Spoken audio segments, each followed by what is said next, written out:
Delgado, no sé en qué parte de la pantalla está, pero podría levantar la mano para que la puedan identificar. Cristina es socia del estudio Miranda y Amado. Cristina trabaja remotamente desde Washington, D.C. desde el 2017. Es abogada por la Pontificia Universidad Católica del Perú y cuenta con una maestría en la Universidad en Guayú. Marianela Ventura, que también nos podría ayudar levantando la mano, es secretaria general del Centro de Arbitraje de la Cámara de Comercio de Lima. Cursó sus estudios de Derecho en la Universidad de Studi di Pavia, Italia. Asimismo, obtuvo el grado de Magíster en Derecho con especialización en Arbitraje Comercial Internacional por la Stockholm University en Suecia. Y finalmente, Francisco González de Cosío, que es árbitro internacional, obtuvo su licenciatura en Derecho en la Universidad Iberoamericana, cuenta con una maestría y doctorado por la Universidad de Chicago en Análisis Económico del Derecho, así como un grado de Negocios y Finanzas por la Universidad de Harvard. Habiendo presentado el panel de discusión el día de hoy, les voy a contar un poco la dinámica del evento. La dinámica va a ser la siguiente. Cada uno de los panelistas va a abordar durante 6 minutos el punto que le corresponde, comentando desde la perspectiva del practitioner, en el caso de Cristina, de las instituciones arbitrales, en el caso de Marianela, y desde el árbitro, desde la perspectiva de Francisco, cómo ha impactado el COVID-19 en la comunidad arbitral.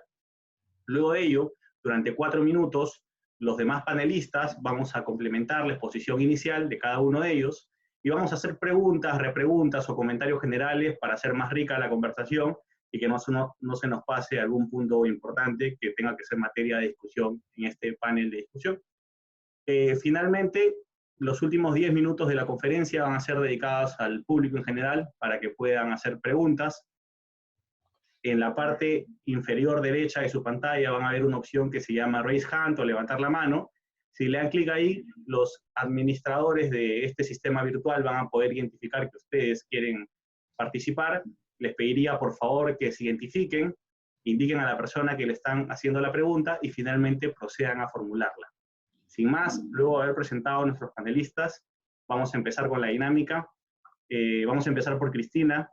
Nos gustaría en realidad que Cristina pueda abordar cuál es su experiencia y qué es lo que ella nos puede recomendar desde la perspectiva del practitioner para hacerle frente al COVID-19 y los estados de cuarentena obligatorias o voluntarias en algunos países.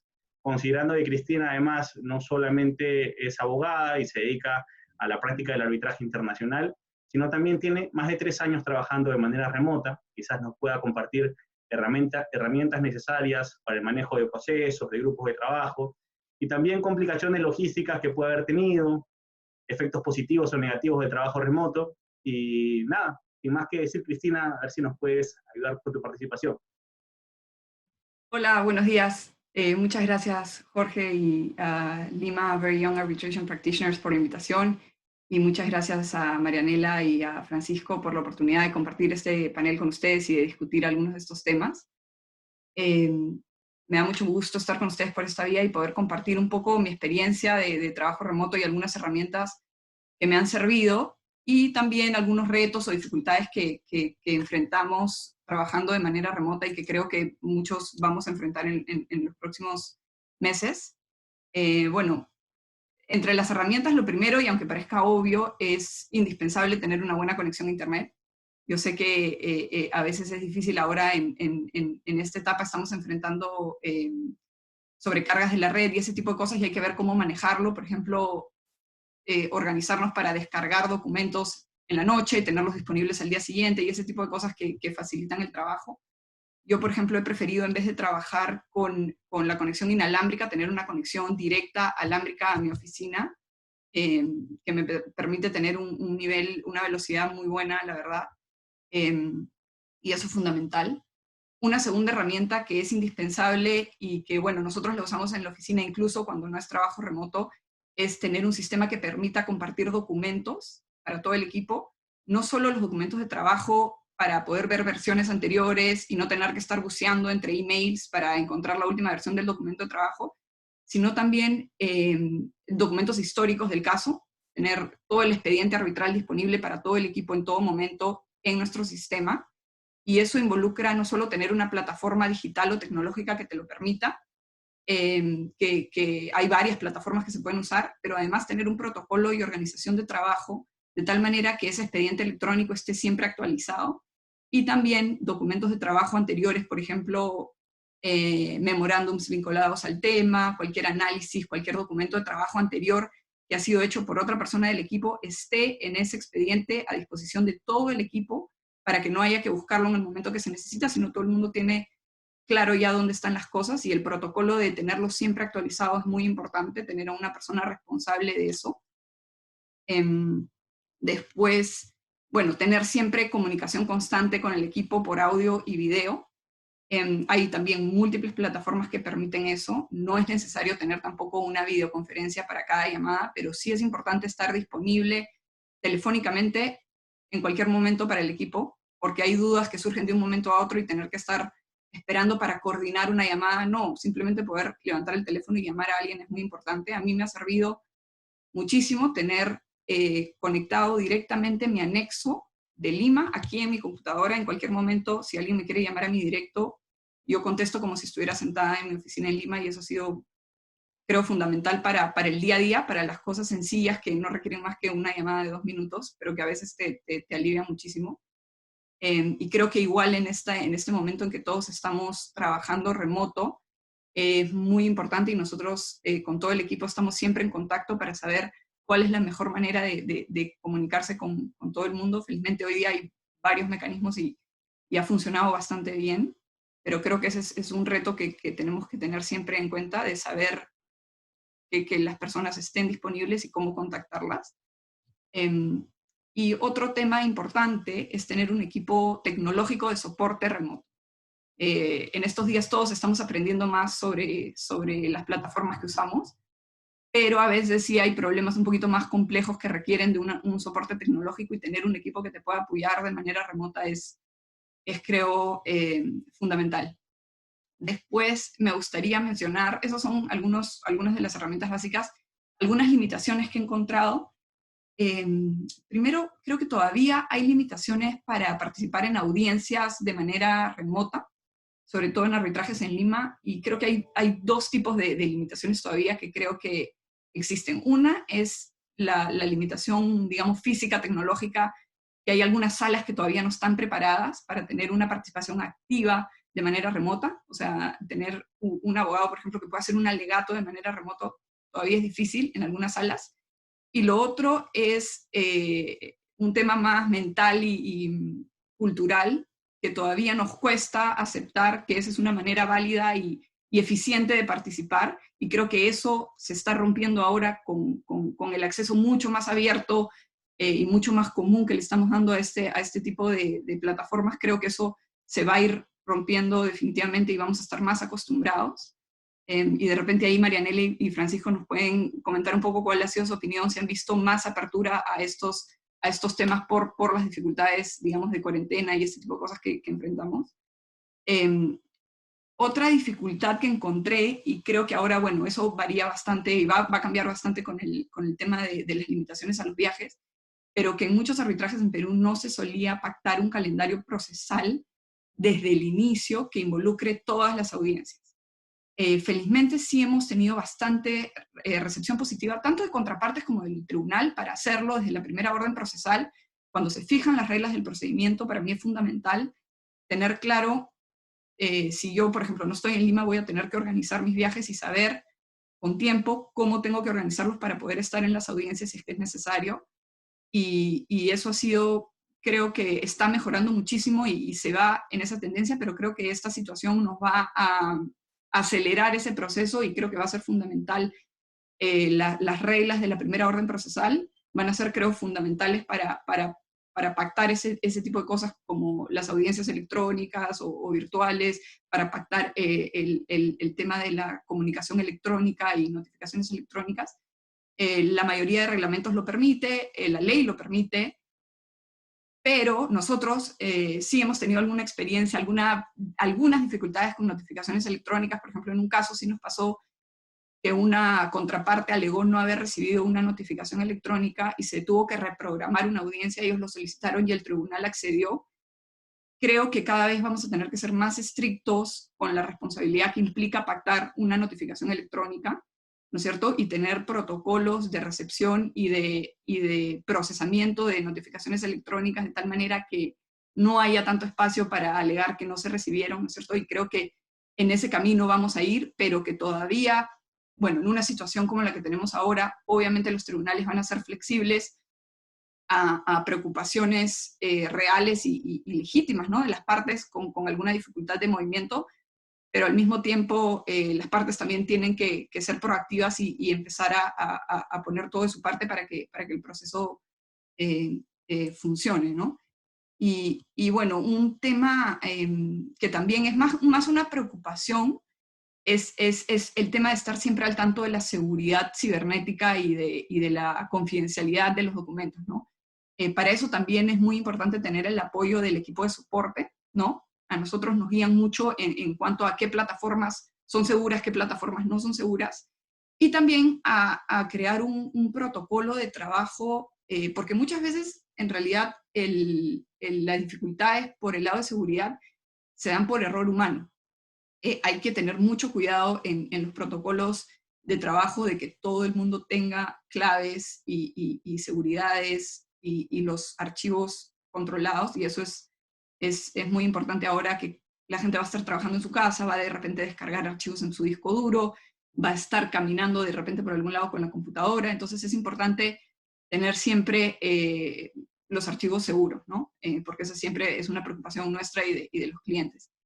Y bueno, va a ser como dije, creo fundamental trabajar estos temas desde el inicio en las reglas procesales y empezar a pactar y acordar estas cosas desde antes para saber en claro cuáles son las reglas y cuáles son las pautas que van a guiar a los tribunales en este camino, ¿no? Y creo que va a ser fundamental que los tribunales también pongan a disposición de las partes las opciones que ven ellos como viables para llevar adelante los arbitrajes con más apoyo tecnológico, ¿no? Y bueno, eso. Muchas gracias, Cristina, por la participación. No sé si Marianela o Francisco tengan que complementar algo, tengan alguna pregunta, comentario sobre lo que ha comentado Cristina. Perdón. Hola, hola a todos.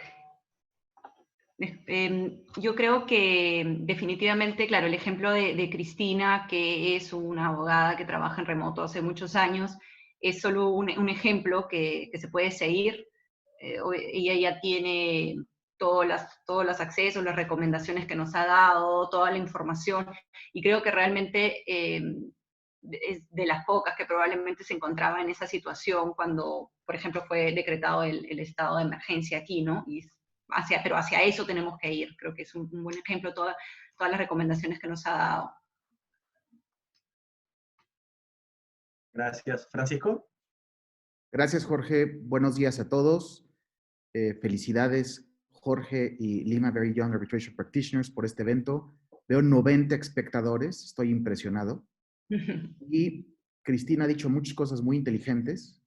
Destacan el tema de la tecnología, el tema de tener una persona responsable. Creo que esa es una gran observación, que una persona que no sea una actividad improvisada la organización de un expediente electrónico, sino que haya una persona que responda porque sea correcto. La organización de la audiencia es el gran tema, uno de los temas que voy a abordar yo en mi presentación, pero creo que ese es el gran reto que implica que hay en el futuro, por lo menos de lo que yo he reflexionado y vivido, incluyendo las habilidades forenses que vamos a tener que refinar abogados de parte y árbitros.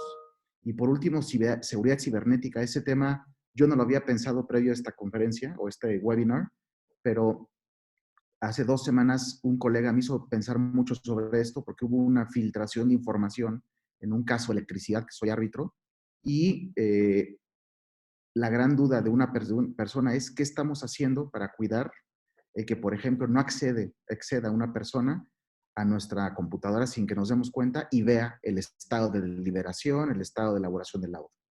Entonces, la intervención de Cristina me deja muchas más dudas que respuestas, que creo que es muy, muy sana. Muchas gracias, Francisco. Cristina, solamente algunos comentarios. Recuerdo que hace un año aproximadamente tuvimos la oportunidad de tomar un café y me comentabas que dentro de tu experiencia profesional, trabajar a distancia, también tratabas de desarrollar algunos skills internos, como para no volverte loca viviendo en casa y pudiendo trabajar a distancia. Entonces, creo que también podría ser bueno que nos comentes un poco qué es lo que haces. ¿Tratas de mantener tu oficina? ¿Tratas de tener un horario regular de trabajo? Quizás algún comentario adicional sobre eso, Cristina. Sí, no, definitivamente es muy importante mantener un horario y una estructura. Yo sí soy una persona ordenada en general, pero cuando uno tiene un lugar a donde ir y hay gente que te espera, digamos, ¿no es cierto? Es más fácil. Cuando uno va a ir a su oficina tienes a veces la tentación de, bueno, voy más tarde o no, pero es muy importante, yo creo, estar siempre disponible para el equipo y estar a las horas normales de oficina, ¿no es cierto? Y tener una rutina para uno mismo también es importante. Y para poder coordinar llamadas y estar con todo el mundo es importante. Por eso a mí también me ha servido mucho que no estoy con una diferencia horaria importante de Lima. Ahorita solo tengo 1 hora de diferencia, con lo cual es muy manejable. Creo que sí sería un poco más complicado coordinar con el equipo con varias horas de diferencia. A mí me sirve mucho, por ejemplo, tener un espacio dedicado, una oficina con una puerta que puedo cerrar y saber que estoy en mi oficina. Aunque claro, estoy en mi casa, pero sí es mentalmente hacer una separación ambiental, me sirve muchísimo. Y también darse tiempo, a veces uno, como estás en la oficina, de todas maneras, sigues trabajando y ni siquiera te paras a almorzar. Sí, sí, a veces es bueno hacer un corte, decir, ok, voy a comer algo, regreso, porque si no también no es sano, pongámoslo, estar todo el día frente a la computadora, ¿no? Y también el tema de tener el anexo en contacto en Lima, yo siempre estoy llamando, no solamente por temas directamente vinculados a un punto pendiente, sino también para ver algunos temas más sociales, ¿no es cierto? O sea, llamar a los asociados a ver cómo están, cómo les está yendo con algún tema, con el otro, porque es bien importante estar en contacto con el equipo. Yo también, bueno, he tenido la suerte, obviamente, que yo estaba un tiempo en Lima y después he venido para acá, pero ya claro, a todo el equipo lo conozco muy bien, y eso ha permitido, digamos, mantener el contacto, siempre estar hablando, saber en qué están todos, y poder continuar con el trabajo en equipo, ¿no? Ahora es un poco diferente porque ya estamos todos separados, ¿no es cierto? No es que está toda la oficina junta y yo en remoto, sino que cada uno está en su casa, entonces es un poco más complicada la coordinación, pero sí estamos haciendo bastantes reuniones de área, reuniones incluso a bastantes niveles de equipos de trabajo de manera virtual, que funcionan muy bien, la verdad. Sí, gracias por compartirnos eso. En realidad la consulta salió porque en estas últimas semanas, conversando con algunos amigos que están trabajando en Perú, me dicen que trabajaron más desde casa que lo que regularmente hacían en la oficina. Entiendo que eso es básicamente porque no están adaptados al sistema de trabajo remoto aún. Sí, tiene sus ventajas en el sentido que para algún tipo de trabajo te concentras muchísimo. Puedes trabajar sin las interrupciones, digamos, que a veces hay en alguna oficina, que son normales, pero cuando estás solo, por ejemplo, para redactar, es muy bueno. Te sientas y escribes mucho más de corrido, te concentras mucho más. Pero para algunas cosas sí, a veces, por ejemplo, para coordinar, para rebotar ideas, es bueno tener el contacto con el equipo y poder hacer llamadas, aunque sea cortas, ¿no? Y telefónicas. Claro. Pero sí, a veces puede pasar eso, puedes trabajar mucho y bueno, tienes eficiencias en el sentido de que no tienes que ir y venir, estás ahí, ¿no? Sí. Ahora, cuando comentabas lo de digitalizar los documentos y tener todo en un sistema, lo cual es totalmente beneficioso, sobre todo hacia la mediana perspectiva de los procesos arbitrales hoy en día, también entiendo que eso sería un consejo para el cliente, ¿no? Eventualmente, imaginémonos que estamos en un caso que recién empieza, todavía no estamos en la etapa de producción de documentos, pero posiblemente pasemos esa etapa de manera digital y en casa. Es importante que el cliente también tenga los documentos importantes digitalizados de una vez para poder facilitar el trabajo eventualmente. Sí, no, definitivamente. Las empresas cada vez más, creo, también tienden a eso y muchas tienen ya información digitalizada, pero es importante tenerla no solo digitalizada, sino debidamente organizada, que es a veces lo más difícil. Procesarla y tenerla ordenada de tal manera que se pueda revisar y se pueda acceder a ella cuando se necesita y saber qué cosas están dónde, ¿no? Entonces, a veces sí, al inicio de cualquier caso, eso siempre es un tema importante, es recopilar la información del cliente, ordenarla, revisarla y sistematizarla de una manera para saber, primero, qué información tenemos, qué información falta, y a partir de eso empezar a trabajar, ¿no? Sí, definitivamente eso ya hace un buen tiempo es parte importante de la manera de trabajar, pero creo que cada vez va a ser más importante, sí, la coordinación digital con el cliente para que tenga las cosas disponibles de una manera en que no las pueda trasladar relativamente rápidamente, ¿no? Y que en ese traslado de información no se pierda tiempo valioso. Claro. Claro. Y Cristina, pasando un poco más a la etapa procesal netamente y la defensa de los intereses de los clientes, ¿qué tan complicado crees que ahora puede ser llevar el tema de las audiencias, ¿no? O sea, imaginémonos que dentro de la preparación para unas audiencias, generalmente cuando estás en la parte de cross-examination, importa mucho más allá del lenguaje verbal, el lenguaje corporal, la intermediación que pueda haber en una reunión presencial, más allá que sea esta reunión de manera digital. Entonces, incluso para el abogado de una de las partes, ¿no? Desde un lado, para presentar cualquier objeción, no solamente pueden hacer a raíz de la pregunta, sino pueden hacer a raíz del lenguaje corporal, la manera en la que se formula la pregunta, y ¿cuáles crees que serían las implicancias de esto? Sí, yo creo que va a ser un aprendizaje. Yo creo que las plataformas digitales sí permiten mecanismos adecuados para ejercer la defensa de nuestros clientes, y es cuestión de que nos acostumbremos y sepamos utilizarlos bien. Hay plataformas como esta, por ejemplo, que permiten perfectamente que un moderador le dé la palabra a alguien o no, permite al tribunal, por ejemplo, resolver objeciones internamente y después volver a las partes. Sí hay, yo creo, mecanismos que lo permiten, es cuestión de cambiar un poco la manera de pensar y de organizarnos para hacerlo. Ahora, sin duda va a requerir que se establezcan reglas claras respecto de cómo debe funcionar. Por ejemplo, ¿no? Estabas hablando del ejemplo de una examinación de un perito.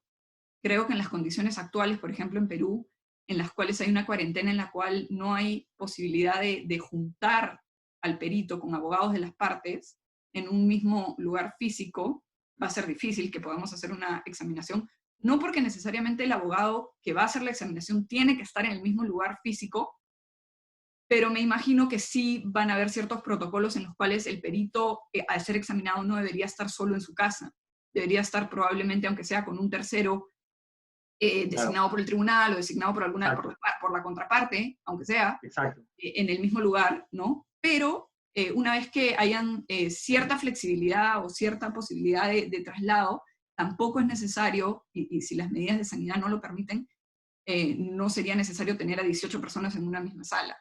Creo que de repente podría ser que el tribunal esté junto y cada una de las partes puede estar por separado y el perito puede tener alguna manera de estar acompañado por alguien, ¿no? Y vamos a tener que desarrollar ese tipo de protocolos de trabajo que nos permitan avanzar de manera remota. Hay un montón de mecanismos que sí lo permiten, la verdad.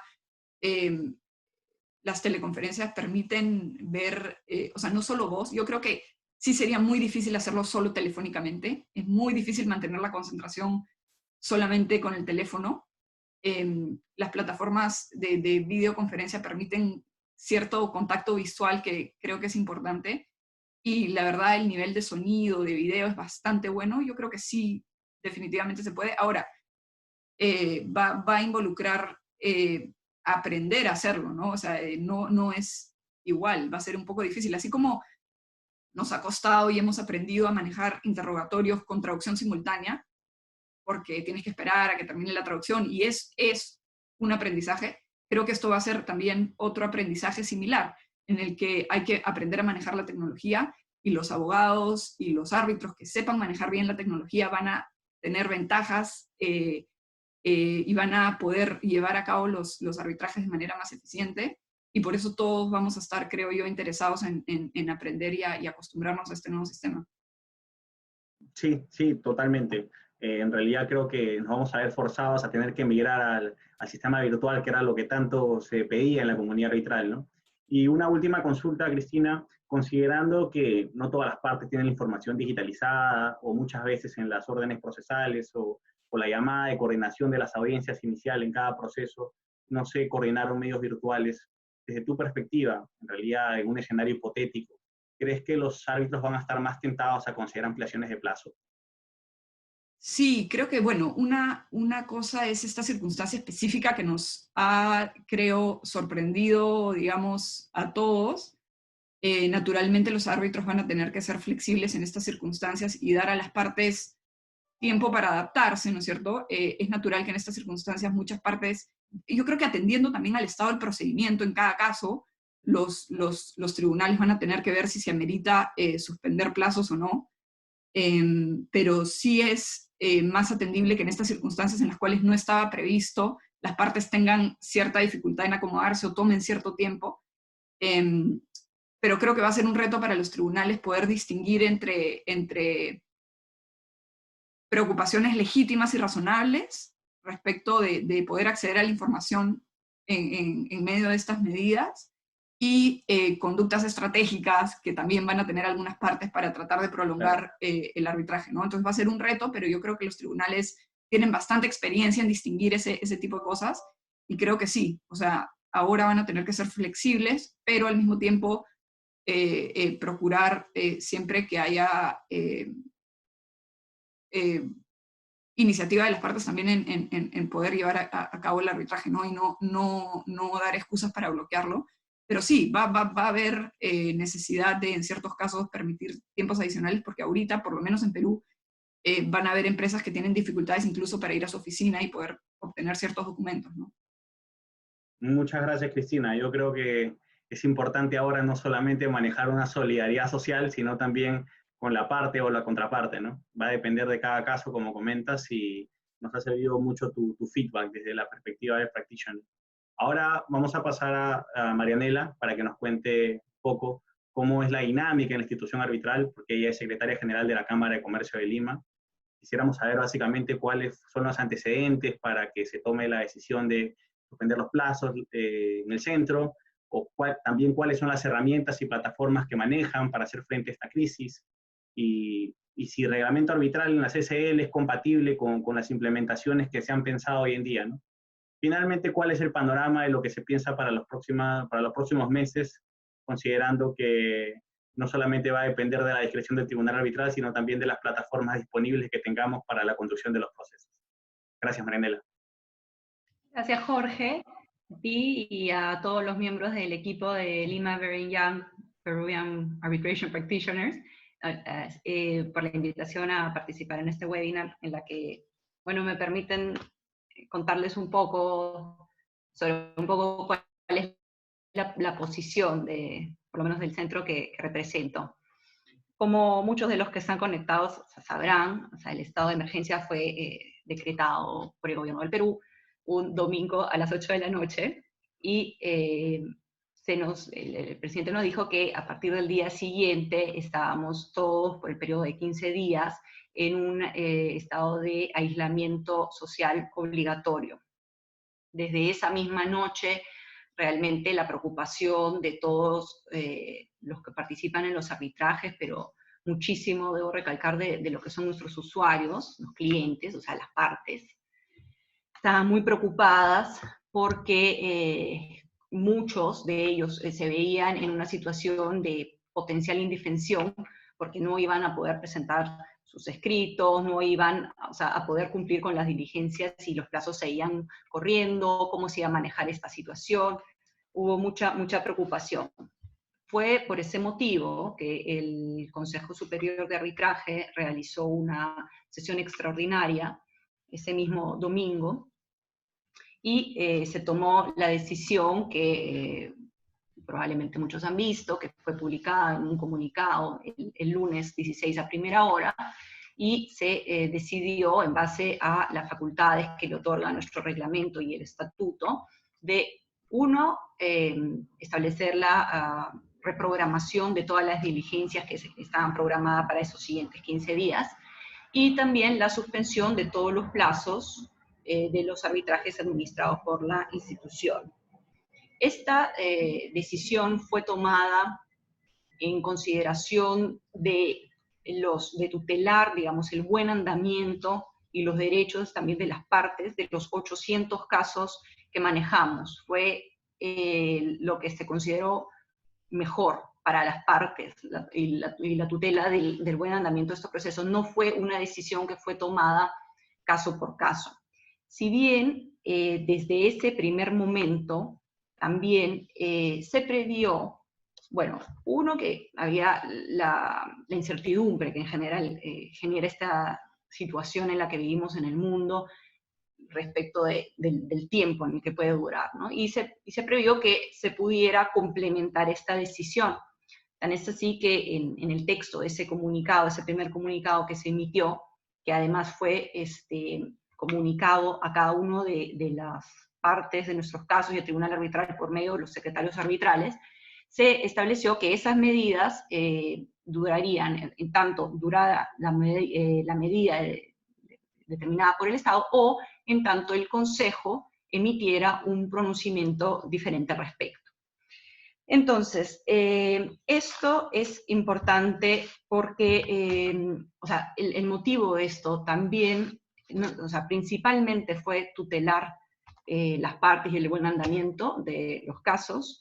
Muchas partes realmente, si bien nosotros a nivel de centro intentamos y sugerimos que hayan los intercambios a través de correo electrónico y el uso en la mayor medida de lo posible de los medios electrónicos, en el Perú la situación es que muchos de los casos, especialmente si participa una entidad del Estado, no son así. Las partes deciden que no sean así y los tribunales arbitrales lo aceptan, y eso está recogido en las órdenes procesales con las reglas de los casos.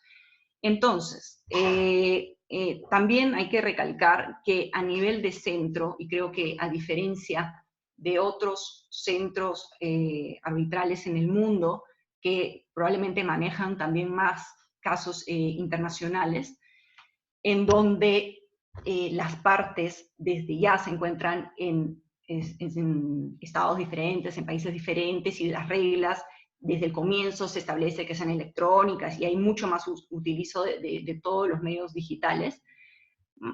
Además de eso, en realidad también las instituciones arbitrales peruanas, por una práctica de la cual no creo que sea muy positiva y que espero poder cambiar, pero que ya está establecida por hace muchísimos años y está bien consolidada, es que tienen los, digamos, empleados del centro un rol bastante activo.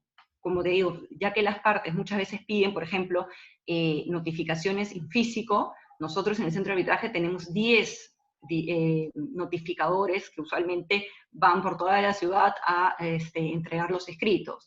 Los secretarios arbitrales tienen, siempre están proyectando las órdenes procesales y ellos las remiten a los tribunales. Cuando tienen la aceptación de los tres, las notifican. O sea, y hay mucho más presentación de escritos a lo largo de todo el proceso respecto a un arbitraje internacional. Entonces, la verdad que también teníamos que estar en una situación en la que también el personal del centro podía atender y seguir prestando todas las funciones que usualmente hace. Y esto no era posible en una situación en donde desde el lunes ya uno no, por decreto supremo, no podía salir de su casa. Entonces, ahora, debo decir que esta decisión que fue tomada, que más o menos está en la misma línea en todas las instituciones arbitrales de Perú, más o menos, no solamente he visto que se ha verificado en Perú, sino, por ejemplo, en Milán, donde también en Italia, desgraciadamente, están viviendo una situación, bueno, terrible. Allá también emitieron unos días antes, inclusive que la decisión de nuestro centro, en la misma línea, o sea, la Secretaría, el centro, emitió un comunicado sobre la base de una decisión tomada por el Consejo en la que se suspendían los plazos. Entonces, esto es un poco todo lo que fueron los antecedentes de la decisión que tomó el centro. Ahora, dicho esto, nuestro reglamento es un reglamento moderno y flexible en el que se le ofrecen a las partes la posibilidad de tramitar sus casos de forma electrónica desde el comienzo. O sea, desde el comienzo nosotros, desde la solicitud de arbitraje y la contestación a la respuesta a la solicitud, pedimos a las partes que nos brinden un correo electrónico. Desde la orden procesal con la que el tribunal arbitral establece las reglas, ellos pueden establecer el intercambio de escritos por correo electrónico. Pueden establecer que hayan conferencias por vía telefónica, por vía de videoconferencia. El tema es que efectivamente las partes no se opongan, el tema es que también entonces se puedan definitivamente plasmar esas reglas. Y eso es algo que creo que hay algunos árbitros, unos muy buenos árbitros creo yo, que sí impulsan, nos ayudan en ese sentido, pero no todos, no todos. Y desgraciadamente también no mucho las partes. Entonces, como también sabemos que el arbitraje también es de las partes, también por eso probablemente muchos de los árbitros también dicen, bueno, no, si hay oposición de las partes, ni modo, sigamos con el método tradicional, por así decirlo, el método antiguo, en físico. Entonces, es en realidad un trabajo que yo creo que debería ser en conjunto de toda la comunidad arbitral, o sea, de las partes, el querer adoptar todos los medios de tecnología que puedan hacer que el arbitraje sea más rápido y más digital. Las instituciones arbitrales en seguir impulsando en ese sentido.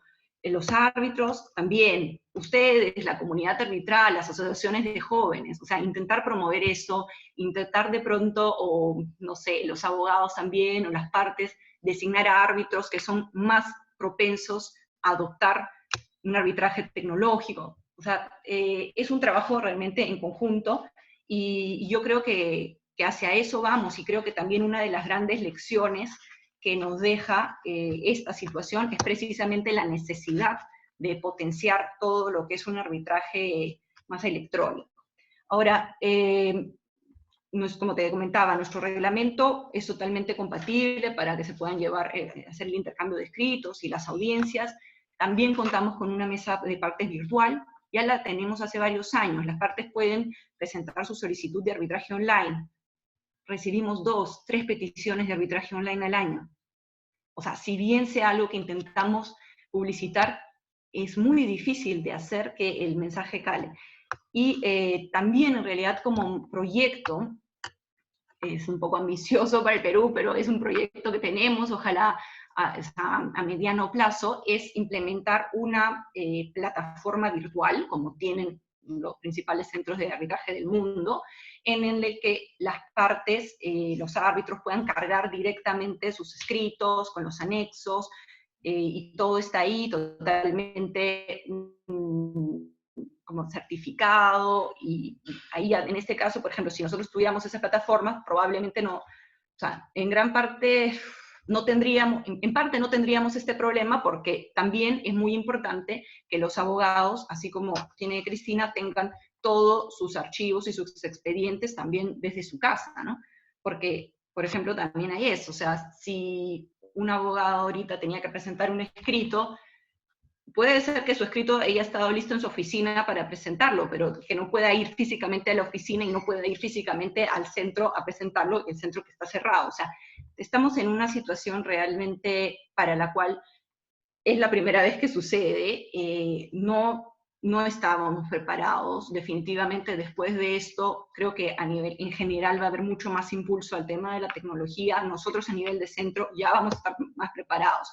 Y también en ese sentido, respecto del panorama de lo que se viene, te cuento, no sé si sabes, pero en esta semana, hemos tenido una sesión virtual con el Consejo Superior de Arbitraje el miércoles.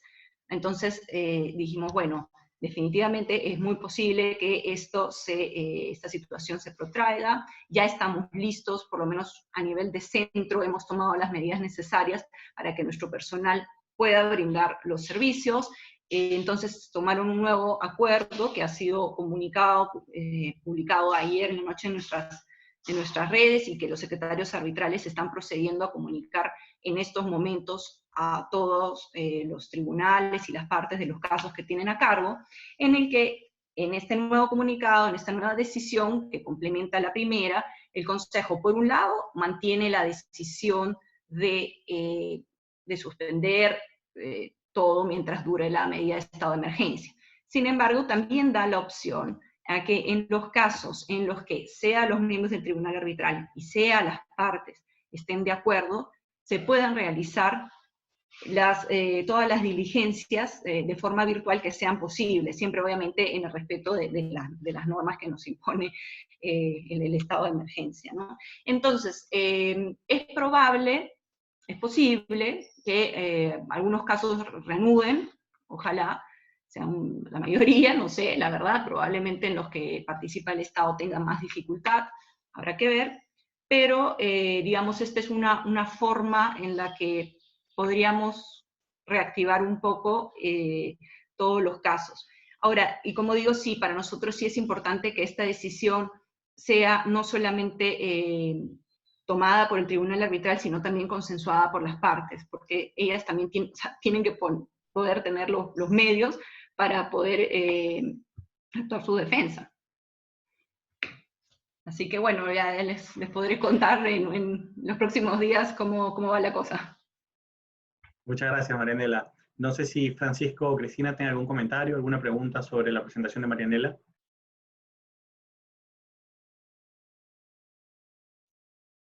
No, solo, bueno, comentar que sí, que de acuerdo, o sea, entiendo que esta ha sido una situación muy sorpresiva para todos y creo que lo que vamos a aprender es para el futuro, ¿no? Cómo las partes tienen que pactar desde antes, de repente, ver qué alternativas tendrían en estas situaciones.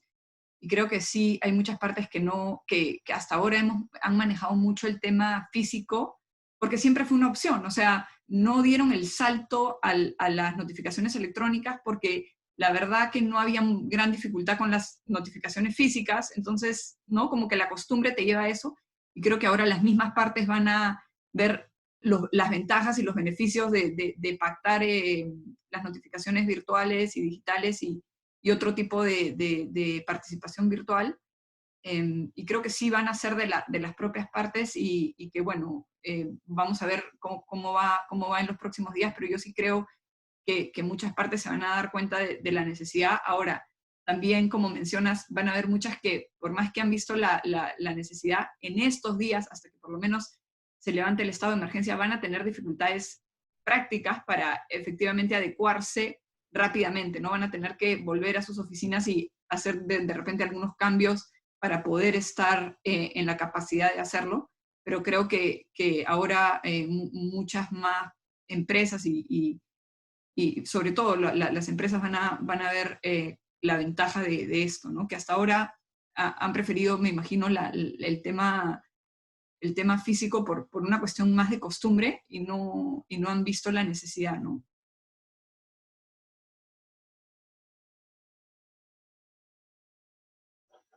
Muchas gracias, Cristina. Francisco. Gracias, Jorge.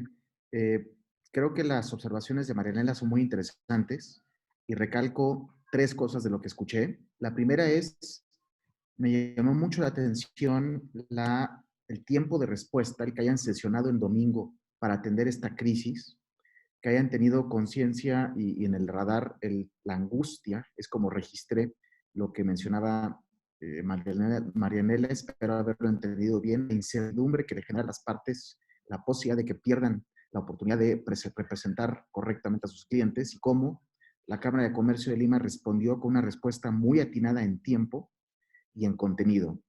La segunda cuestión que me llamó la atención es la observación que hace, y creo que esto es parte de la muy atinada idea de que la CCL tenga a una secretario general joven que traiga todo el bagaje de la tecnología, del nuevo mundo en el que estamos viviendo y la necesidad de adaptar las prácticas que existen, por ejemplo, en cuanto a notificaciones.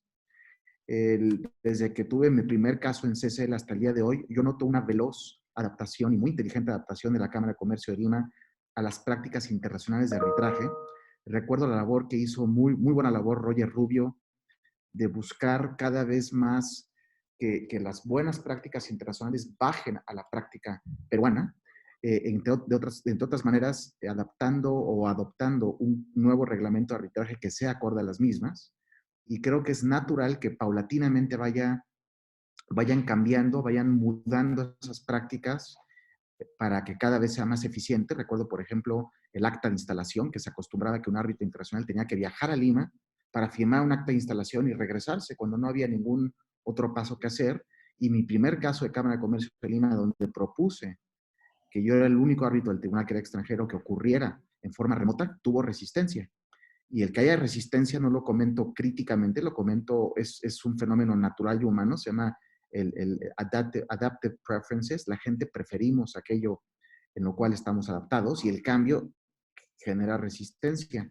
Y la resistencia en ese caso generó que después de mucha insistencia lográramos que fuera firmado remotamente o electrónicamente. No tenía sentido que una o tres personas viajaran de fuera de Perú a Perú solo para firmar un acta de instalación e irse. Y así como eso, en retrospecto, puede parecer ridículo, yo creo que conforme el tiempo pase, las notificaciones físicas van a convertirse en un ridículo. El que me gusta mucho escuchar que la líder de la Cámara de Comercio de Lima vea que tener 10 personas trabajando en notificaciones es algo que puede ponerse bajo la lupa. Y otro aspecto, y es el tercer comentario que me suscita la intervención de Marianela, es el tema del papel de la institución arbitral y los secretarios. Creo que es una muy buena idea replantearlo. Creo que es muy atinado y conociendo la experiencia que he tenido con la Cámara de Comercio de Lima, en que asisten muy eficazmente y muy amablemente muchos secretarios a redactar órdenes. La gran duda es cómo podemos plantear o replantear eso para que sea más eficaz y cuál es el papel de la institución respecto a los árbitros. ¿Y a qué me refiero con esto? Y aquí doy un paso para atrás, no me refiero a la Cámara de Comercio de Lima, sino me refiero mundialmente a los centros de arbitraje. Los árbitros que tenemos casos en muchos centros vemos prácticas muy distintas, desde centros de arbitraje que te llevan de la mano y nada más te dejan decidir el fondo del caso y ellos hacen todo lo demás. Centros de arbitraje que te sueltan por completo el caso y tú diriges todo, tú te diriges a las partes, tú emites las órdenes procesales, tú decides todo. Y puntos intermedios entre todo eso. Y cuál es el papel que debe tener la institución es algo que creo que debemos pensar. Y por último, comentario relacionado con eso, dentro de ese universo de extremos que hay, me viene a la mente un centro de arbitraje que no tiene escrutinio, pero que de facto hace un escrutinio. Que los árbitros que hacemos esa materia, mandamos los laudos y toma el centro de arbitraje un tiempo en revisarlos, y el tiempo no es infrecuente que sea mayor que el tiempo que nos toma a los árbitros redactar el laudo. Mi comentario no es crítico a alguien en particular, sino una praxis que creo que debe cambiar. Si no existe escrutinio en el reglamento, hacerlo de facto hace, en mi opinión, una aplicación distinta a lo que las partes quisieron al pactar ese reglamento, y debemos pensar si es lo que conviene, porque incide en tiempo. Muchas gracias, Francisco. Quizás en tu presentación más adelante nos puedes dar un poco más de detalle acerca del escrutinio y cómo esto va a poder afectar básicamente la labor de los árbitros, sobre todo considerando que hay arbitrajes que se pactan bajo reglamentos en los que es obligatorio someter a escrutinio las decisiones del tribunal. Marianela, muchas gracias por la presentación. La verdad es que es súper claro cómo nos has explicado en el tiempo que te hemos dado cuáles han sido las motivaciones principales de la institución arbitral y además cuál es la proyección que tiene para las próximas semanas. Como destaco dos puntos generales de la presentación. La primera es, básicamente ustedes se han puesto en la posición y tomaron medidas rápidas considerando la cultura arbitral que tenemos en Perú y cómo nosotros todavía seguimos manejando notificaciones físicas, y es incurioso, conversando con un amigo hace poco, pero me pasó hace algunos años, uno llama a la institución arbitral generalmente a hablar con el secretario, a preguntarle en qué estado va el proceso, cómo va, y generalmente puedes tener respuestas que te dicen, pero entra al sistema virtual, te hemos dado la clave apenas empezó el proceso, ¿por qué no hace seguimiento por ahí? Y en ese momento recién se enteran que se puede hacer seguimiento digital del proceso. Es un dato curioso, pero no deja de ser relevante porque nos explica cómo es nuestra cultura arbitral y por qué cuesta tanto poder adoptar otras medidas como las han adoptado instituciones arbitrales con más práctica internacional. Por ejemplo, ayer compartimos una infografía a grandes rasgos cuál ha sido la actitud de ICC, de CI, cuál ha sido la actitud de Singapur, y en Perú las principales instituciones arbitrales, y vemos que hay dos tendencias. La tendencia de continuamos con el proceso arbitral de manera virtual, suspendemos las actividades presenciales, y la tendencia asumida por las instituciones arbitrales de Perú, que pese a los matices, en realidad es suspendemos, el tribunal va a determinar si es que deben continuar o no, pero no le dejan esa posibilidad a los tribunales como si se hace afuera, que es discreción del tribunal determinar sí o no, si no siempre se necesita consulta de las partes porque puede que no estén necesariamente preparadas y quizás pueda salir una causal de anulación de laudo posteriormente, que quizás Francisco nos va a poder comentar más adelante de eso, pero lo que se entiendo busca es tratar de darle igualdad de armas a las partes, porque es una situación que nadie esperaba, ¿no? Marianela, solamente un par de consultas, ¿no? Pues en realidad una nada más. ¿Crees que este sea básicamente el inicio del despegue para la real migración del sistema? ¿O cómo lo han previsto ustedes? Más allá que entiendo que la decisión de la Cámara el día de ayer fue dejarle la potestad al tribunal y a las partes. ¿Van a ver la posibilidad de implementar otras medidas? ¿Están promoviendo que las partes empiecen a digitalizar sus documentos? ¿Cómo lo ven? Bueno, eso espero, que este sea realmente el despegue, lo último que faltaba, digamos. Y sí, como te digo, está un poco también en manos de las partes ahorita, porque también probablemente las medidas que puedan tomar son limitadas también, o sea, habrá que ver qué tan preparadas están cada una de ellas para seguir pudiendo llevar los casos ahora. Pero de todas maneras hay cosas que hasta nosotros mismos, o sea, nos damos cuenta ahora. Por ejemplo, en el sistema del arbitraje online del que comentabas, que también ya tenemos hace mucho tiempo, muchos tal vez por falta de costumbre, flojera, lo que sea, no lo usan. Claro, por ejemplo, ahí nosotros colgamos los escritos, pero colgamos ¿cómo? O sea, como no tenemos una plataforma en donde las partes y los árbitros cuelgan, o sea, suben directamente los escritos, sino eso cuando nos lo presentan al centro tenemos a una personal del centro encargado de subirlo a este sistema. Y lo que se suben son los escritos, pero no los anexos. Entonces, por ejemplo, una parte, de nuevo, si no tiene los anexos, no tiene las pruebas, no va a poder realmente ejercer su derecho para responder a tal escrito. Entonces, ese abogado tendría que tener, además, en su casa, en su computadora o en su estudio, pero que tenga posibilidad de acceder desde su casa, todos los escritos con todos los anexos digitalizados para que pueda seguir avanzando. Entonces, veo muchos puntos de mejora realmente a todo nivel y realmente me espero que sí, que este sea ya la última cosa que faltaba para el total despegue. Claro, posiblemente ya no tengan que enfrentar más escritos físicos de apersonamiento de abogados o coordinaciones que se pueden hacer de manera digital, ¿no? O quizás sí, también... no, además, te digo, aquí, o sea, hay que tener muy presente las diferencias del arbitraje doméstico, del arbitraje internacional. Ahí, se emiten las órdenes procesales.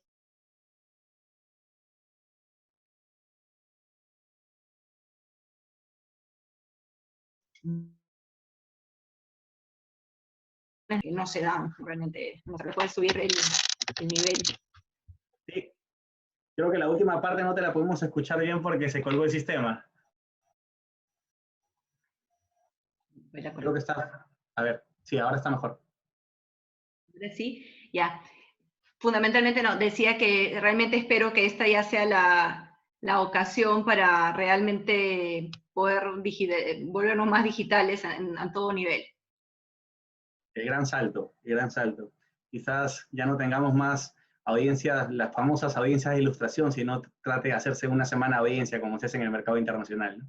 Pero bueno, gracias Marianela, de verdad súper detallado el informe que nos has dado. Ahora nos gustaría saber la perspectiva de Francisco desde su posición como árbitro, comentarios generales sobre las decisiones de principales centros arbitrales, cómo hacer con los medios probatorios en los que la actuación física es necesaria, ¿consideras que las complicaciones logísticas dificultarían la deliberación de los árbitros? ¿Cómo ves toda esta situación y el impacto del COVID-19 desde tu perspectiva, Francisco? Gracias, Jorge. Con mucho gusto. Una pregunta de logística. Ya pasó 1 hora y no sé cuánto tiempo tenemos, solo para saber, entiendo que tenías 6 minutos. ¿Seguimos en lo dicho o quieres que haga un ajuste a mi tiempo? Francisco, ¿puedes explayarte un poco más? Inicialmente era el tiempo que habíamos previsto, pero como no estamos presentes, las complicaciones tecnológicas hacen que nos podamos extender un poco más. Así que tómate el tiempo, igual te vamos avisando por interno si te estás quedando 10 minutos. Perfecto, muchas gracias. Creo que ha sido una gran idea de Lima Very Young Arbitration Practitioners tener esta primer plática. Estamos todos, veo 94 personas, hace 5 minutos eran 106 personas presentes escuchando esto. Y si en esta coyuntura que todos estamos adaptándonos a esta crisis, y esto es lo que es una crisis, nos hemos dado el espacio para platicar sobre esto, supongo que tiene que ver con que todos tenemos dudas sobre qué hacer ante esta situación. Y lo que quiero proponerles es, en mis 5 minutos 40 segundos, 3 cosas, me gustaría decir, y empezar por la idea que yo quisiera depositar en sus mentes y escuchar sus opiniones al respecto. Tenemos una crisis que no debemos desperdiciar. Cuando uno habla de crisis, generalmente tiene una connotación negativa, y yo he aprendido, o yo considero, y me gustaría conocer su opinión, que las crisis son buenas, porque nos dan capital para hacer algo para mejorar el mundo. Y lo que tenemos ahora es una gran crisis que puede ser muy útil para hacernos de capital, para abordar muchas cosas que están pasando, un caso particular de las cuales es el arbitraje. Y empiezo con parte 1, antecedentes. Yo veo una coyuntura mundial muy difícil, veo un mundo dividido, veo un mundo con tendencias negativas, inclusive, es mi opinión, que estamos viviendo una decadencia, que acabó hace 2 años una Belle Époque, si me permiten la metáfora histórica, que comenzó a mediados de los años 80 y que yo creo que históricamente en el futuro quien hable de esta época va a hablar como una decadencia que siguió después de la Belle Époque, que se vivieron de los 80 al 2018. Y esta decadencia deriva de una serie de tendencias, una serie de fuerzas que están pasando en todo el mundo, que se resumen en ignorancia y dolor. Y eso ha generado una serie de retos, o ha complicado una serie de retos que enfrentamos, y ese es el gran dilema, yo creo que como humanidad que estamos viviendo. El problema más grande de la historia de la humanidad es el que tenemos enfrente, y tenemos 1 década para resolverlo, y no lo estamos resolviendo. Y es el de cambio climático. No es una exageración decir que si en 10 años no tomamos pasos drásticos para atender las fuerzas y los hábitos que el día de hoy tenemos, el mundo se va a convertir en nuestro enemigo. Y esto que menciono, no quiero dejar de citar un par de libros que traje. Recomiendo la lectura de este libro de Mary Robinson, que es la Special Envoy de la ONU. Y ya que lo lean y vean lo dramático, lo que se está viviendo, sugiero que luego lean esto para que no estén tan preocupados, porque este tiene el giro positivo. Todavía podemos hacer algo para remediar los dilemas graves que estamos viviendo, pero necesitamos, 1, cambiar. Y esto es lo que creo que puede ser muy sano de COVID. 2, necesitamos adquirir conciencia de que lo que está pasando es algo que nos debe de mudar de egoísmo a cooperación. Y con esto paso a fase 2 de mi intervención. Implicaciones. COVID ya cambió el mundo. Yo creo que ya no es una discusión válida o interesante decir si va a cambiar el mundo. Yo creo que el mundo ya cambió. La gran pregunta que tenemos enfrente de nosotros es si cambió para bien. Todavía se están definiendo una serie de cosas que podrían caer del lado que el mundo haya cambiado para mal, y están estas variables en el aire. Y lo que yo creo que es que debemos, la clase preparada, la clase pensante y las personas como las que están, las 94 personas que están en línea, que son personas preparadas, que son profesionales, lo que debemos hacer es inclinar a asumir intencionalmente un sesgo constructivo sobre lo que está pasando para mover las tendencias del lado positivo. Si las dejamos solas, pueden caer del lado negativo, pero si las movemos ideológicamente con un sesgo positivo, puede ser que COVID sea una gran crisis, sea algo muy bueno para el futuro. Y para eso creo que intervenciones y pláticas como estas, Jorge, son muy atinadas. Y ahora paso a la parte 3. ¿Qué significa esto para el arbitraje? Y pudo haberle parecido a algunos que todo lo que acabo de decir es una digresión sobre el objeto de lo que nos reúne el día de hoy, pero creo que no lo es. Porque el arbitraje, como lo es el derecho, como lo es la profesión en general, somos un caso particular del proceso mayor que es la creación de valor. Y tiene que quedar esto claro para los que estamos en línea y para los profesionales y para los árbitros y los abogados de parte, porque la sobrevivencia de una persona en una situación, en este caso en un mercado, en este caso en nuestro medio arbitral, depende que entienda las fuerzas subyacentes de lo que está pasando en su medio. De tal forma que quien sintonice y entienda las fuerzas, las tendencias, va a sobrevivir y quien no, no. Y es algo que parece exagerado, pero es un poco como el pez que quiere nadar contra corriente. Es mucho más fácil seguir la corriente y aprovechar la fuerza de la corriente que nadar en contracorriente. De la misma manera, el arbitraje, si quiere sobrevivir en el mundo que ha cambiado ya, necesita entender las fuerzas subyacentes. Y es donde yo veo que bien entendido el arbitraje no solo puede, sino debe sobrevivir. Porque el mundo que tenemos, que estamos enfrentando, es un mundo complejo, es un mundo difícil y es un mundo donde va a haber cada vez más problemas.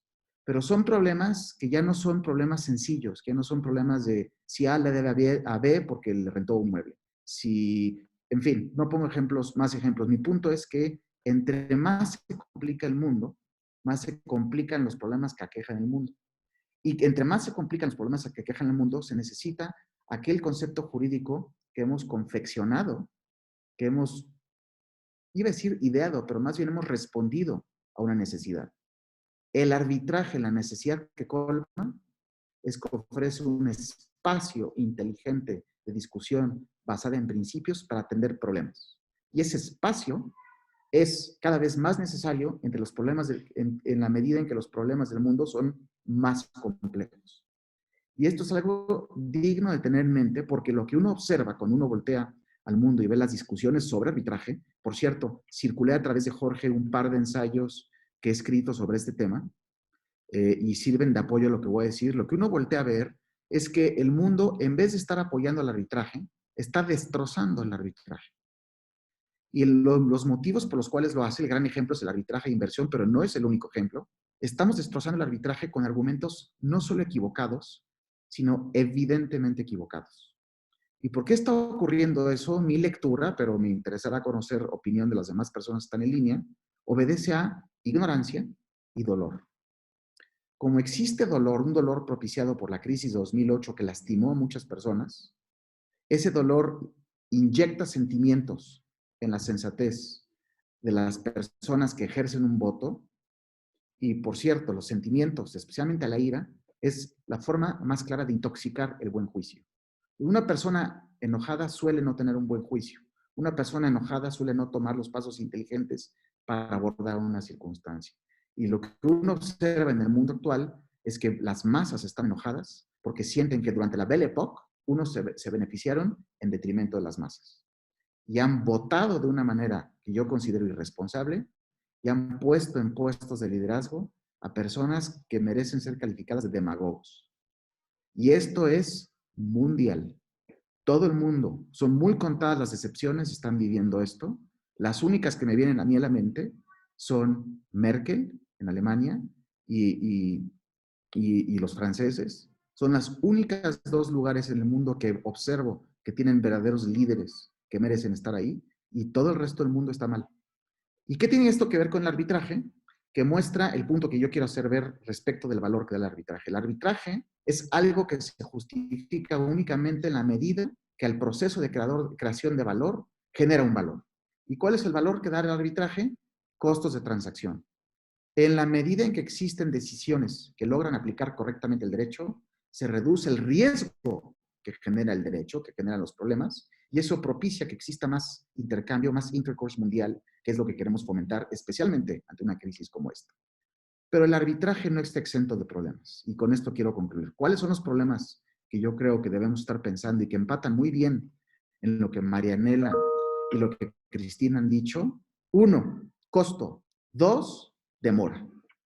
Son los dos grandes problemas, que yo diría que son las dos cabezas del dragón del arbitraje, que se reducen a una misma cuestión, que es eficiencia. El arbitraje debe ser eficiente.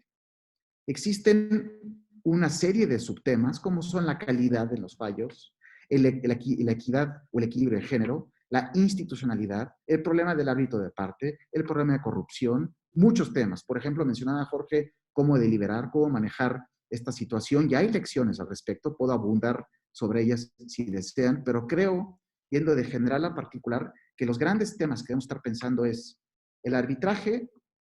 Es mi lectura, que lejos de no existir, va a tener un espacio mayor. Existe mucho nerviosismo en el medio legal internacional y en el medio arbitral sobre si la inteligencia artificial va a tener por efecto que ya no haya abogados o ya no haya arbitraje. Yo creo que esa lectura pesimista no es la mejor.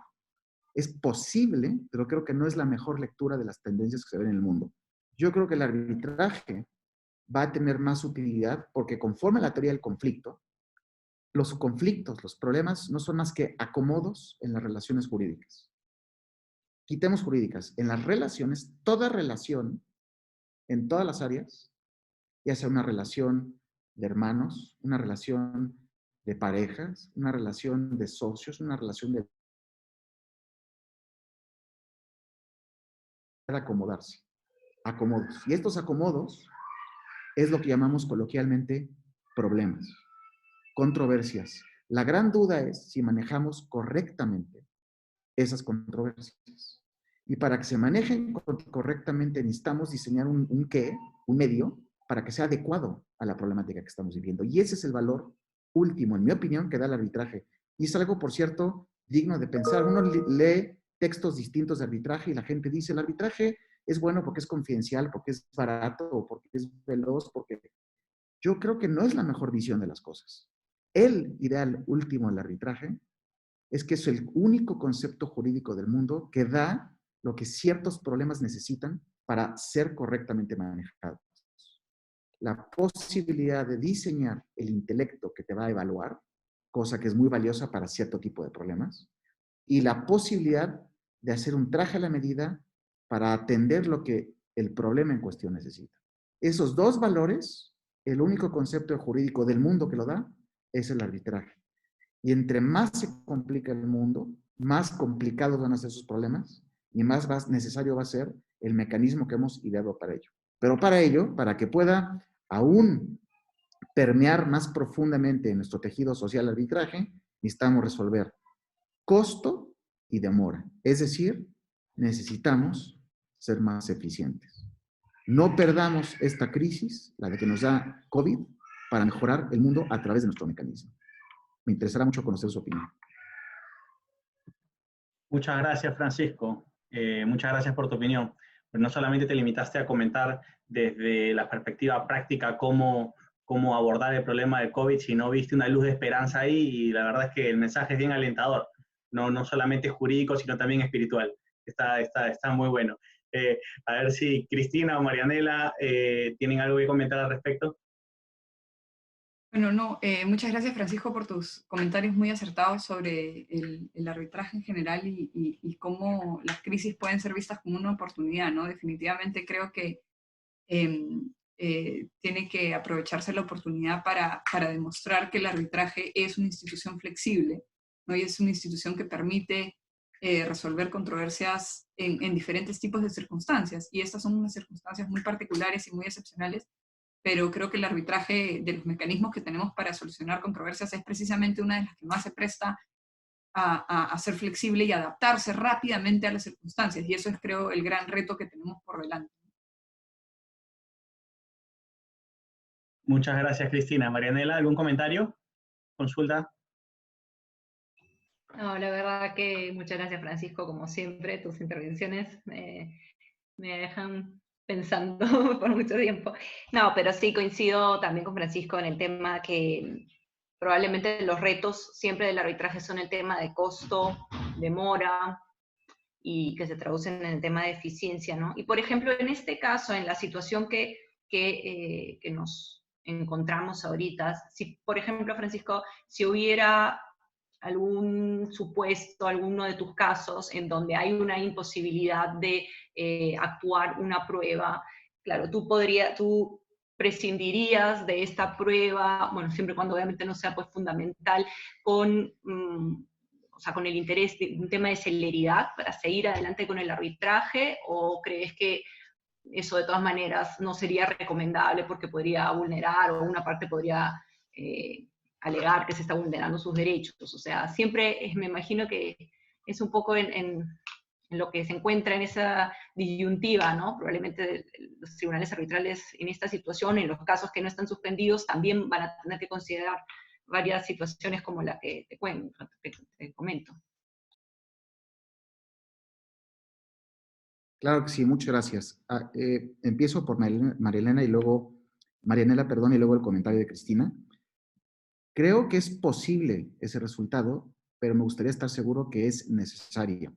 Es decir, que un árbitro o un tribunal que se enfrenta con una problemática derivada de la situación que estamos viviendo, quisiera cerciorarse que en verdad es imposible la prueba. Y en el mundo de tecnología que estamos viviendo, y esto empata muy bien con lo que dijo Cristina, yo creo que necesitamos no aceptar ese dilema, verlo como posiblemente el falso dilema que es, antes de decidir en consecuencia. ¿Qué prueba no se podría presentar? En las preguntas que ha habido mientras todos hablamos, ha habido varias preguntas. David Hellebuig preguntaba sobre, por ejemplo, testigos, otra persona sobre peritos. Creo que debemos, y es una de las grandes consecuencias positivas que yo creo que puede tener COVID, abrirnos más los ojos, especialmente los árbitros mayores y que son, por ende, humanamente, naturalmente, menos habituados a usar tecnología. COVID debe ser un llamado de atención que si quieren permanecer en el mercado, tienen que hacer lo que Cristina sugería, y es tomar cursos de tecnología, tener un encargado, un responsable de tecnología en su oficina, que permita hacer lo que estamos haciendo, por ejemplo, ahora. Esta semana estoy seguro que no soy el único árbitro que ha tenido varias deliberaciones por Zoom, con árbitros distintos. Y si se puede deliberar, se puede interrogar. Y si se puede interrogar, y esto quiero confesar que tengo un cambio de opinión. La semana antepasada hubo en Itafor una serie de intercambios y Alfredo Boulard, con su habitual tino, hizo ver cómo uno de los temas que necesitamos estar discutiendo es la tecnología. Yo comenté en Itafor que me parecía una buena idea, pero pronosticaba que el tema interrogatorio iba a ser difícil porque los interrogatorios por medios electrónicos suelen ser malos. Si de hecho, doy un paso atrás, uno observa que en América Latina ver un buen interrogatorio no es frecuente. Los latinoamericanos no hemos sido en nuestra formación preparados, no está en nuestro DNA interrogar como lo hacen en Cómo. Si eso es cierto, si lo aceptan, más cierto es que hacerlo por medios electrónicos es más difícil, porque la presencia te permite entablar una relación y una inmediatez con quien interrogas, que permite que los árbitros, que tu evaluador determine si lo que está, o más bien derive lo que quiere el interrogante hacer ver. Y la cúspide intelectual de interrogar es un perito. Piénsenlo, estoy seguro que lo han pensado, pero interrogar un perito, el gran dilema intelectual que hay ahí, es que el abogado que lo hace necesita ganarle un esgrima intelectual a una persona que sabe más que él. Hacerlo físicamente es muy duro y requiere una serie de habilidades forenses que no todo el mundo tiene. Hacerlo remotamente es especialmente duro. ¿Es imposible? Creo, después del intercambio que hubo en Itafor la semana pasada y pláticas que he tenido con personas distintas, que no es imposible. Y sobre todo, la gran pregunta que debemos estar haciendo es si la preferencia por la presencia justifica el enorme costo que pagamos todos por tener esa presencia. Es decir, ¿cuántas veces no han visto ustedes, como practicantes de arbitraje, estar en una audiencia que fueron personas de muchas partes del mundo, o inclusive, no tiene que ser del mundo, fueron personas dentro de Lima, de muchos lugares o dentro de Perú, a una audiencia, y dentro de toda la semana de audiencias, fue durante 2 horas que se examinó un perito, y dentro de esas 2 horas, lo que se obtuvo fue, o cuánto se obtuvo, y durante cuánto tiempo. Suponiendo la perspectiva positiva, que fueron 2 horas buenas, ¿vale la pena por esas 2 horas incurrir el costo de los 18 profesionales que van de distintas partes de Perú o de Lima o del mundo a la audiencia? Creo que ese debe ser el planteamiento que debemos hacernos. Debemos vencer el hábito que tenemos, que es natural, que es humano, de la preferencia adaptiva, a presencialmente tener pruebas o audiencias y darle espacio a los medios electrónicos. Muchas gracias, Francisco. Nos ha servido mucho saber tu posición y además me quedo con un par de frases. Primero es seguir la corriente, o sea, ya estamos en una situación complicada, lo que toca es adaptarnos. Y la segunda frase importante era, el COVID ya cambió el mundo. Asumamos eso y demos el gran salto hacia la tecnología, veamos cómo superar estas dificultades que comentas. Son complicadas, hacer un cross-examination, por ejemplo, pero no imposible. Aprendamos nuevos skills y veamos cómo abordar esto. Tenemos algunas consultas del público que las puedo ir formulando por acá, a ver si gentilmente nos pueden ayudar a responderlas. Voy a necesitar la ayuda de los organizadores virtuales para que puedan abrir el micrófono, de acuerdo a qué tantas manitos levantadas vean en la sección de attendees. Así que a ver si nos pueden dar el apoyo con eso, por favor. Les voy a pedir que antes de hacer la pregunta se identifiquen, digan quién es la persona a la que están formulando la pregunta y por último la presenten.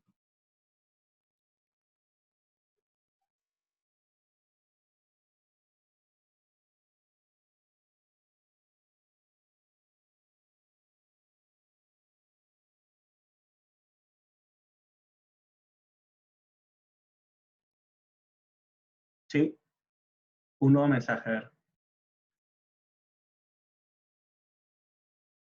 A ver, mientras le van dando, entiendo que Víctor López Juárez tiene ahora el micrófono prendido. A ver, Víctor, ¿podrías podrías plantear la pregunta, por favor?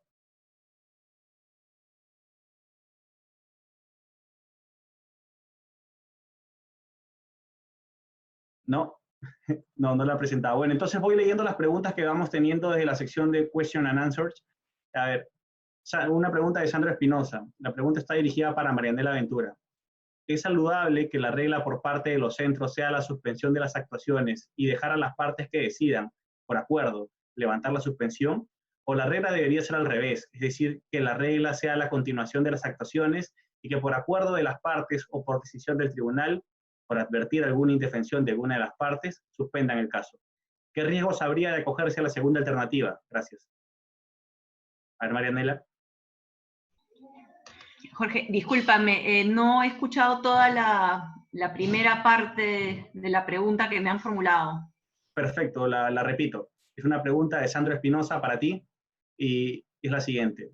¿Es saludable que la regla por parte de los centros sea la suspensión de las actuaciones y dejar a las partes que decidan, por acuerdo, levantar la suspensión?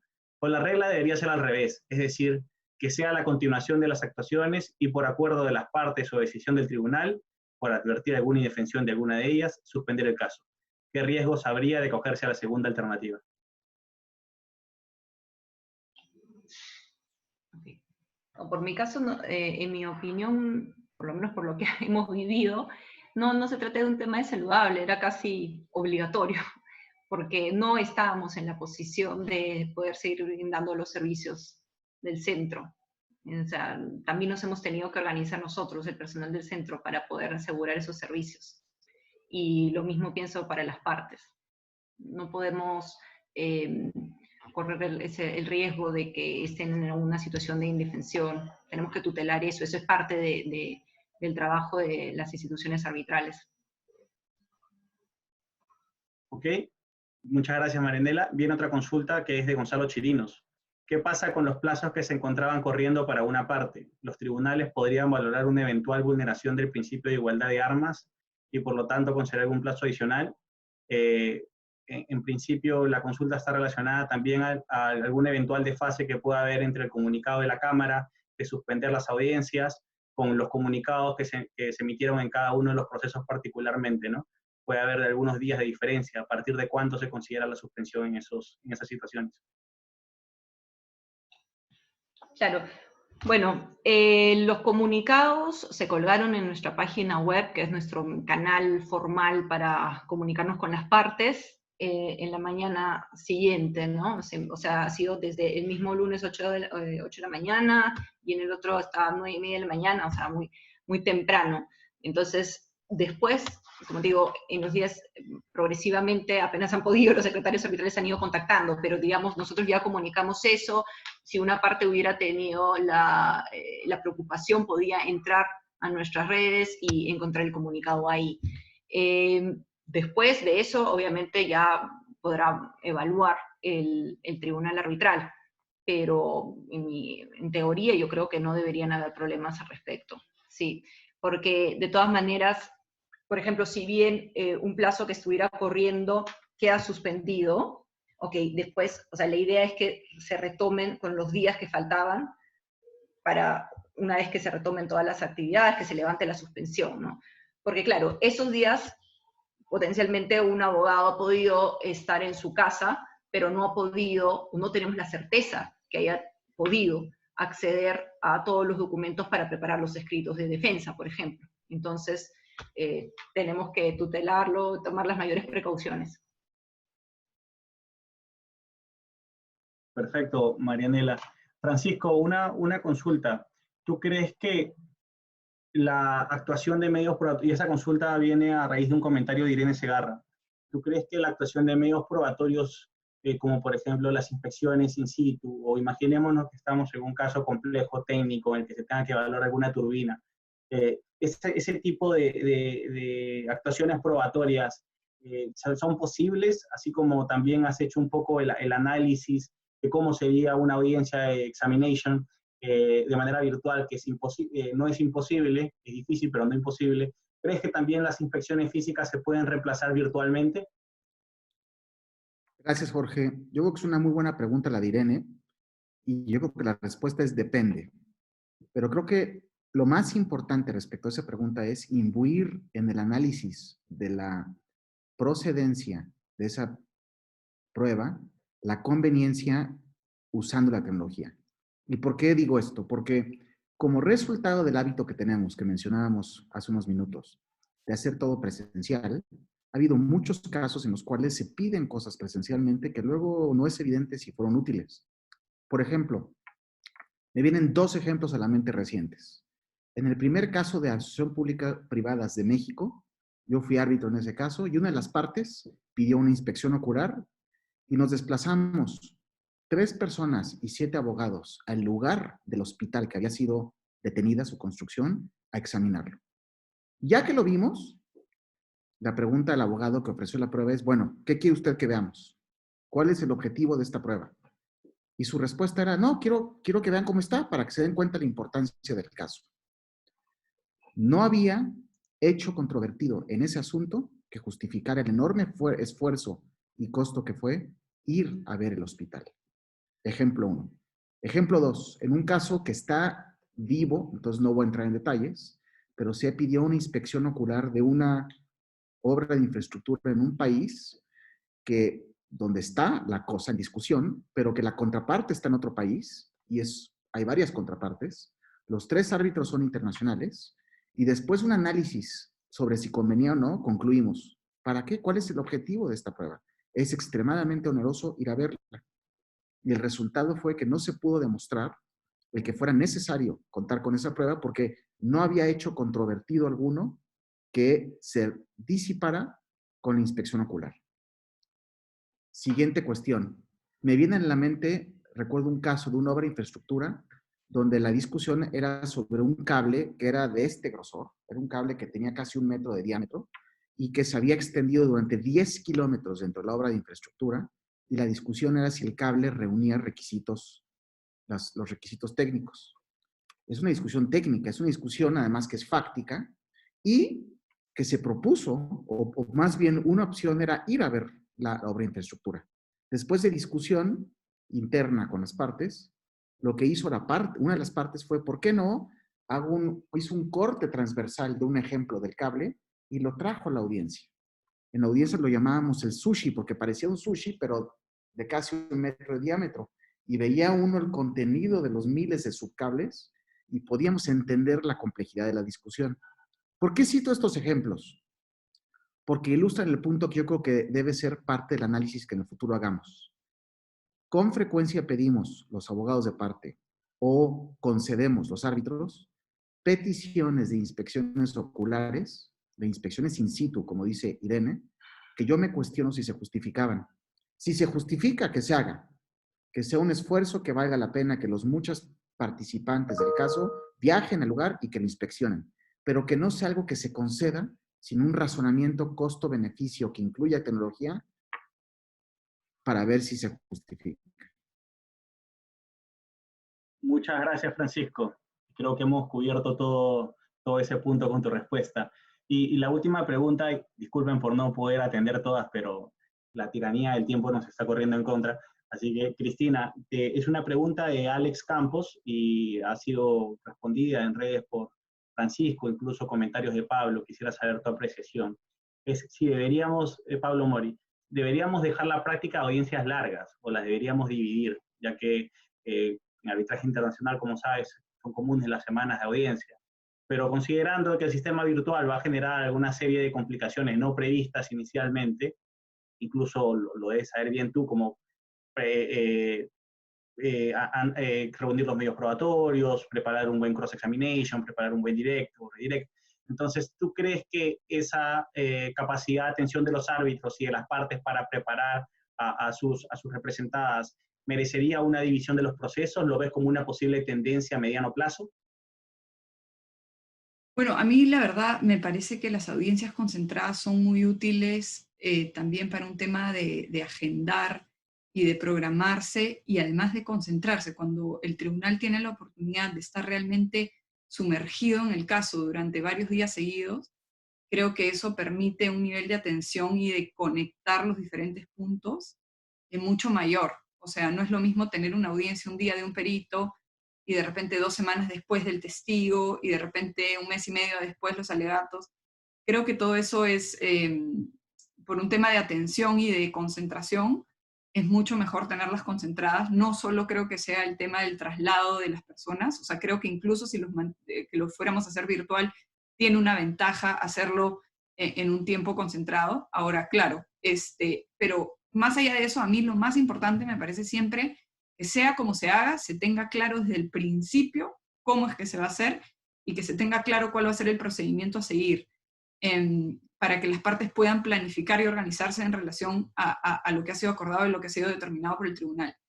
Creo que excepcionalmente se puede tener pues a un perito de repente que no está disponible, se puede plantear para otro momento, pero yo sí sería de la preferencia es tener todo junto y concentrado para permitir que el tribunal tenga a su disposición todos los elementos y rápidamente después pueda de repente empezar con las deliberaciones y no tener que postergarlas con un momento posterior porque le falta de repente algún elemento importante y eso puede hacer perder la hilación y el conjunto del caso, puede demorarlo incluso más.